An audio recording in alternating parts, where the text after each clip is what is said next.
Bonjour, je vais parler de l'épisode 17 de la 6e saison de Flash.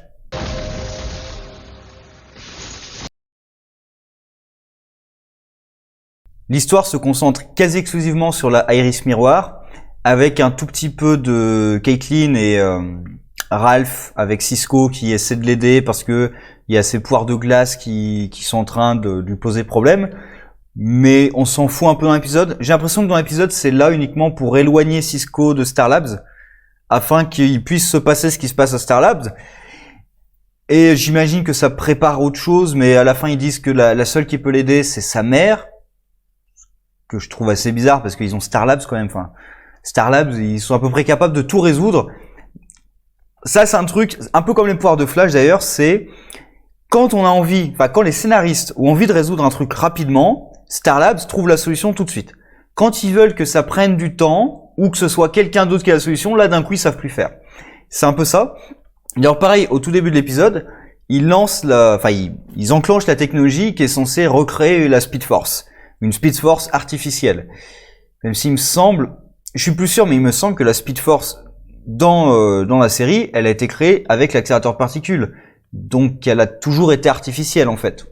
Mais bon, ils essaient de créer leur propre Speed Force, ça rate, et là d'un coup ils sont tous dévastés, ah ça marche pas, c'est un échec et tout, mais les mecs, enfin, c'est la première fois que vous testez le truc.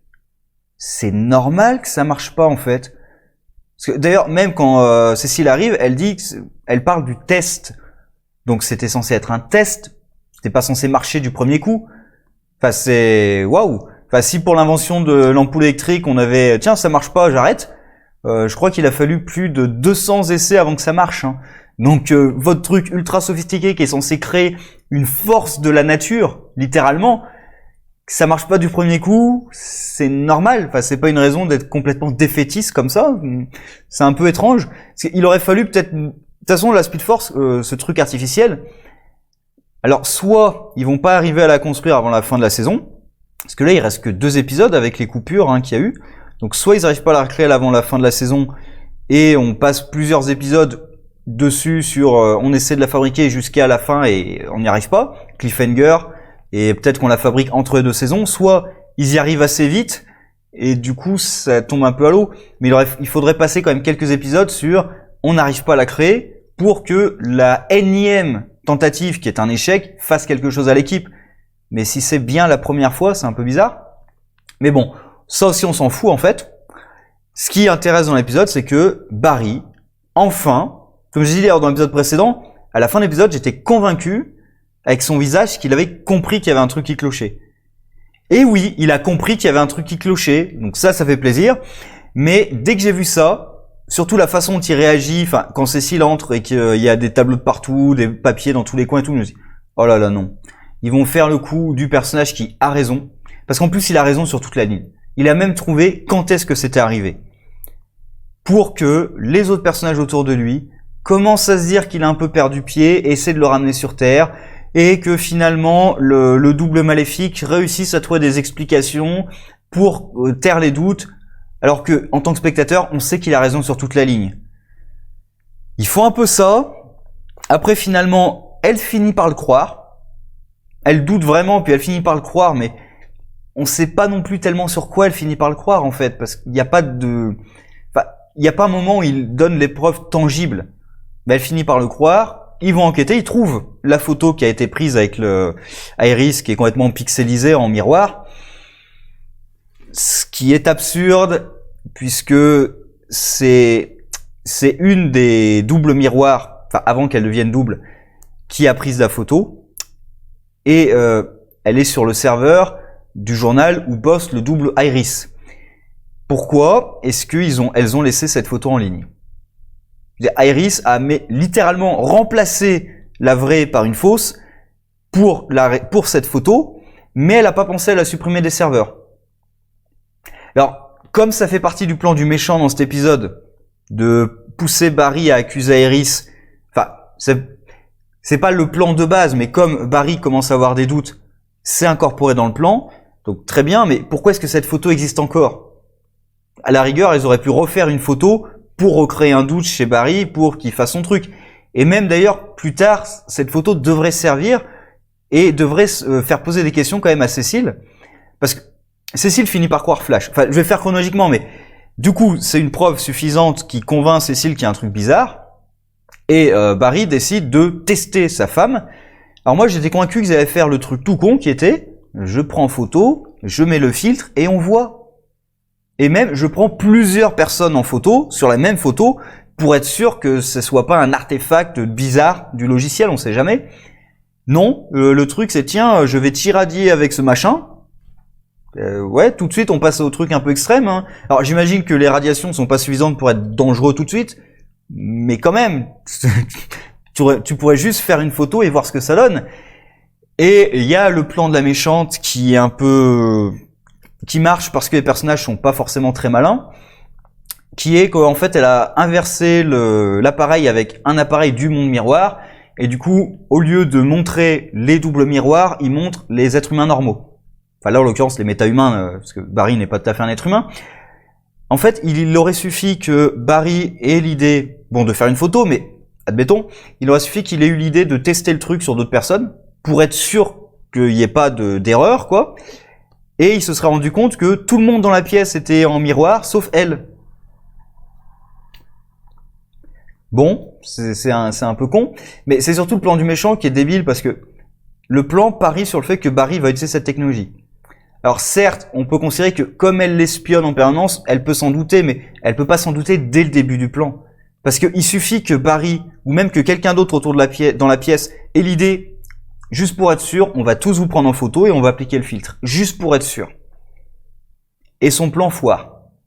Donc en fait, il suffit qu'ils soient un tout petit peu intelligents, et le plan foire. Même Cécile qui a un doute sur Barry, elle va le libérer sur le côté « je te fais confiance ». Pareil, elle prend un appareil numérique, elle fait la photo, elle applique le filtre, ah, il y a rien. Elle fait pareil qu'Iris, elle applique le filtre, ah, il y a un truc bizarre. Parce que Cécile a d'un coup ses pouvoirs qui marchent un peu comme le Spider-Sense quand c'est mal écrit, c'est-à-dire quand les scénaristes veulent que ses pouvoirs lui indiquent quelque chose, ça marche, et sinon ça marche pas. Parce que plus tôt dans l'épisode, elle utilise ses pouvoirs sur elle, et elle ressent pas du tout qu'elle lui cache quelque chose. Et ensuite, plus tard dans l'épisode, là elle ressent, ah, il y a un truc bizarre quand même. Mais pourquoi? Pourquoi à ce moment-là, elle aurait un truc, mais pas avant? Parce que dans toutes les situations, elle cache quelque chose. Donc, c'est un peu étrange. Et finalement, elle libère Barry, qui a assez de force, assez de vitesse pour retourner chez lui. Et là, il y a le combat, qui pourrait donner quelque chose de très intéressant. J'espère qu'ils vont l'exploiter maintenant qu'il y a vraiment Mirror Master qui est en liberté, avec tous les miroirs où Barry est attaqué de tous les côtés. Parce que là, il a pas sa super vitesse. Mais même avec sa super vitesse, ça pourrait être un combat assez intéressant de le mettre dans un lieu où en effet il y a plein de miroirs de partout et il se fait attaquer de tous les côtés. Voire même les doubles miroirs, puisqu'on voit qu'ils ont un côté, quand ils sont pris en photo avec le filtre ou ce genre de choses, ils sont faits de miroirs en fait. Enfin, quand la double Iris meurt, c'est des miroirs qui tombent. Donc ça pourrait même être en fait qu'elle sort d'autres personnes, voire d'autres surfaces réfléchissantes. Donc, il pourrait vraiment faire quelque chose avec ça, un combat avec les pouvoirs de Flash, qui pourrait quand même utiliser sa vitesse à pleine puissance, mais être attaqué de toutes parts, ou même, juste, comme ils font là, le miroir qui se brise et il se fait attaquer par tous les petits morceaux de miroir. Ça, vraiment, ça pourrait être génial comme combat. Là, c'est pas top parce que il a pas ses pouvoirs à fond, donc même il les utilise quasiment pas. Alors, ils essaient de justifier qu'il survit au combat parce qu'il aurait encore un petit peu de pouvoir. Il se fait embrocher, enfin, à un moment, il se prend 2 pics dans le ventre, il est encore vivant. Alors, je veux bien qu'il ait un petit peu de pouvoir de guérison, mais, enfin, il a plus d'intestin, le type. C'est plus des pouvoirs de guérison ultra accélérés, là. C'est Wolverine. Je suis navré, pour moi, les pouvoirs de guérison de Flash, c'est, il guérit plus vite qu'un être humain. Sauf qu'un être humain, tu lui transperces les entrailles, ça va pas guérir tout seul, en fait, hein. C'est un bras cassé, une jambe cassée, ça peut guérir tout seul. Ça peut aussi très mal guérir, hein, faut faire attention, mais là, c'est plutôt des pouvoirs de régénération, Deadpool, Wolverine, c'est pas tout à fait l'image que j'ai de Flash, surtout avec des pouvoirs qui sont diminués. Encore des pouvoirs à pleine vitesse, à pleine puissance, je dis pas, mais là, avec des pouvoirs où il a quasiment plus d'énergie, et quand même, il se guérit, c'est un peu abusé, quand même. Mais bon, l'idée du combat est cool, après l'exécution, c'est pas tout à fait ça, parce qu'il est pas à pleine puissance. et qu'en plus il affronte un double qui est face à lui. Alors que s'il affronte vraiment Mirror Master qui va de miroir en miroir comme on la voit faire à la fin, là vraiment même la vitesse de Flash est pas suffisante parce qu'elle se déplace de miroir en miroir et avec toute la vitesse qu'il a, il aura du mal à la rattraper et il se fera attaquer de tous les côtés par les miroirs. Ça pourrait vraiment être un combat épique à voir. Mais sinon l'épisode pour moi c'était un peu des montagnes russes parce que à chaque fois je me suis dit ils vont faire le cliché de personne va le croire, tout le monde va le prendre pour un taré alors qu'il a raison. Finalement non, mais ils font le cliché de elle réussit à retourner le blâme et donc toute l'équipe se retourne contre lui. Ça dure pas longtemps, donc ils ont quand même fait un peu ces clichés mais en accéléré. Donc ça passe un peu mieux pour moi. Le point il y a un personnage dont j'ai oublié de parler, mais le point qui me dérange un peu plus, c'est le double Iris qui a des remords et qui veut vivre. Mais ça n'a jamais vraiment été présenté en fait dans la série. Il y a peut-être eu 2-3 allusions sur le fait qu'elle était un peu tiraillée avec Barry, mais le côté de je veux vivre, je veux ma vie, etc. Ça sort un peu de nulle part. Et du coup, à la fin, quand elle meurt, elle dit enfin, je me sens vivante. Mais t'es en train de mourir.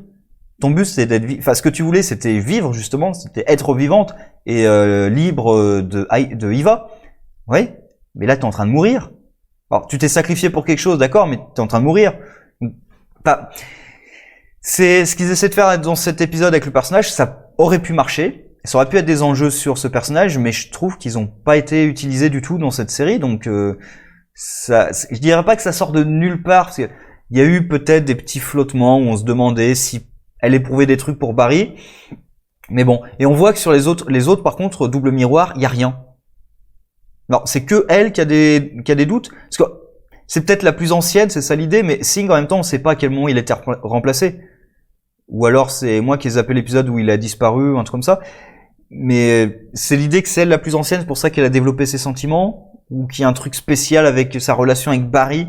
C'est peut-être ça, c'est l'idée de dire que la relation Barry et Iris est tellement importante que même un double finit par s'y attacher. Ouais, je sais pas trop. Ils utilisent aussi le fait qu'il y a un lien entre Eva et ses doubles pour que Iris réussisse à aider Barry à survivre. Mais en même temps, si c'est le cas, certes on n'a rien vu, mais si c'est le cas, quand elle demande à ses doubles de se sacrifier, ça doit être horrible pour elle. Ça doit vraiment lui faire un truc horrible si elle est liée. Ou alors elle est liée que à Iris, pas aux autres. Voilà, il y a ce genre de truc un peu, je dirais pas que c'est mal géré, mais ça va pas très loin et c'est utilisé un peu quand le scénario en a besoin, quoi. Parce que si vraiment t'es lié à tes doubles et que tu demandes à tes doubles de se sacrifier, bah ça devrait te faire quelque chose quand même. Ou même, Eva devrait se rendre compte que Iris, enfin son double Iris, est en train de la trahir. Si vraiment elles sont connectées comme ça, donc j'ai l'impression que ça marche un petit peu comme les scénaristes ont envie que ça marche, ce qui est mon problème en général dans ce genre de série. Et il y a aussi donc Bloodwork qui revient, puisque on a besoin de son sang pour ouvrir la voie du miroir. Ta gueule, c'est scientifique. Et il décide de faire une thérapie sur Iris, de qu'est-ce que tu veux vraiment? J'ai perçu en toi que tu voulais vraiment quelque chose, qu'est-ce que tu veux vraiment? Ouais, tu lui as parlé 3 secondes, quoi. Et ensuite, il retourne en tôle, puisque il dit qu'il y a d'autres manières d'être libre. Ok. En même temps, je suis plutôt satisfait parce que ce méchant a été complètement gâché. Et d'ailleurs, cette scène montre encore qu'il a été gâché parce qu'il agit comme un vrai sociopathe. Et c'est tout le gâchis pour moi de ce personnage qui était présenté comme un médecin qui voulait survivre et qui voulait aussi sauver d'autres vies, mais voilà, qui était tiraillé par le fait qu'il allait mourir et qui trouve un truc pour rester en vie et qui le torture en allant tuer d'autres personnes. Ils auraient vraiment pu travailler le côté vampire, mais vampire dans le sens vraiment damné, quoi. Je suis obligé de me nourrir d'autres êtres humains pour survivre. Et en fait, ils ont pas du tout travaillé ça. Tout de suite, ils l'ont transformé en sociopathe. Et là, ils en font un sociopathe. Genre Silence des agneaux, d'ailleurs, parce qu'on va parler au type qui est en prison. Ouais, bon. Bon, c'est dommage, et j'espère qu'ils vont pas réutiliser ce méchant. Parce que là, ils teasent le fait qu'il va peut-être revenir, parce que il y a d'autres manières d'être libre. Pitié, non, ne revenez pas. Et je vais terminer finalement avec le plan d'Eva alors pas que dans l'épisode d'ailleurs, parce que son plan, donc, c'est d'elle se venger de son mari, même si apparemment elle éprouve encore des trucs pour son mari. Comme on sait toujours pas ce qui s'est vraiment passé entre eux et qu'on ne sait pas ce que veut son mari, c'est un peu difficile d'avoir une opinion en fait là-dessus. Par contre, si son but c'était de se libérer, pourquoi est-ce qu'elle essaie d'empêcher Iris de se libérer en permanence? Et pourquoi est-ce qu'elle n'a pas juste demandé à l'équipe? Parce qu'elle est capable de les espionner. Alors ça d'ailleurs c'est bien utilisé puisqu'elle a vu que Barry enquêtait, donc au moins elle est capable d'espionner tout le monde et elle l'utilise. Après elle l'a pas utilisé au maximum parce que Cécile qui vient libérer Barry, normalement elle aurait dû le voir aussi. Parce qu'il y a des miroirs un peu partout, hein. Donc je suis sûr qu'elle aurait dû trouver un moyen de le voir, mais bon. Je suis sûr que si on regarde quelques épisodes, il y a des passages où elle aurait dû savoir des choses qu'elle n'a pas su, mais après on peut considérer qu'elle espionne pas tout le monde, tout le temps non plus. Même si elle a plein de miroirs, elle peut pas tout voir et faire attention à tout en permanence, c'est pas ses super pouvoirs. Son pouvoir c'est d'entrer dans les miroirs et de voir ce qui se passe. Bon, son plan c'était d'être libérée pour aller se venger de son mari. Question toute conne, pourquoi est-ce qu'elle a pas juste demandé à l'équipe de Flash? Parce qu'elle les espionne, elle aurait pu les espionner suffisamment longtemps pour voir que je peux leur faire confiance. Parce que même si c'est une criminelle, alors certes, il y a Iris à la fin qui dit je vais te tuer, mais elle dit ça, d'ailleurs c'est marrant, elle dit ça après que la fausse Iris ait rappelé à Barry qu'il avait couché avec elle. C'est à ce moment-là qu'elle dit je vais te tuer. Bref, mais si elle avait demandé à l'équipe, même si ça avait été une criminelle, ce qui est apparemment pas le cas, ils auraient essayé de l'aider. Et pareil, tous les épisodes où elle essaie d'empêcher plus ou moins Iris de se libérer, en disant que... Parce que je comprends le truc, c'est que Iris aurait certainement pu se libérer, mais elle non. Et du coup, c'est pour ça qu'elle essaie d'empêcher Iris de chercher.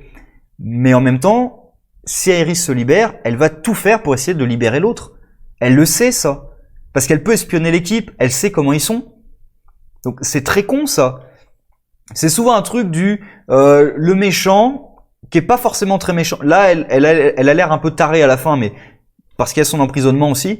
Mais voilà, le méchant qui en fait veut quelque chose, veut sauver quelqu'un ou même veut sauver sa propre vie et décide de tout cacher au gentil et de combattre le gentil, alors qu'au final, le gentil l'aurait aidé.